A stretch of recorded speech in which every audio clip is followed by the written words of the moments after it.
A Clinical Case Presentation of Sherlock Holmes by Alison Gogan, Aidan Powell, Bryson Cawthon, and Cole Guidry. Sherlock Holmes is a character from the BBC TV show Sherlock. In the show, he is a consulting detective for the Scotland Yard and is considered to be the greatest detective in London. He lives and works with his assistant John Watson, who was previously a doctor in the army. He is noted for being incredibly smart and observant. Although the TV show never explicitly says Sherlock has a personality disorder, we have diagnosed him with antisocial personality disorder due to the obvious symptoms he displays. Antisocial personality disorder is classified as a cluster B personality disorder by the DSM-5.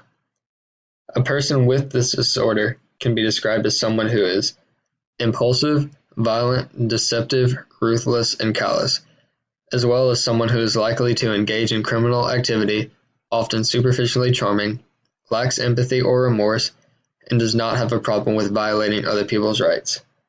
People with this disorder are often labeled as psychopaths. Throughout the show, Sherlock displays multiple symptoms of antisocial personality disorder. He is impulsive. In one instance, he follows a serial killer just to understand how he killed his victims. He is also violent, and because of this, he gets into many altercations. Sherlock is also deceptive. In Season 1, he is seen impersonating a resident in a building for personal gain. He is ruthless, and because of this, he never stops until the case is solved. Throughout the show, he is seen insulting others on many occasions, and can be considered callous because of this. Sherlock is likely to engage in criminal activity and even goes as far as to commit murder. He can be very charming on the outside, but he has no problem with violating other people's rights. Lastly, he lacks empathy and never displays remorse for the victims of the murders that he investigates.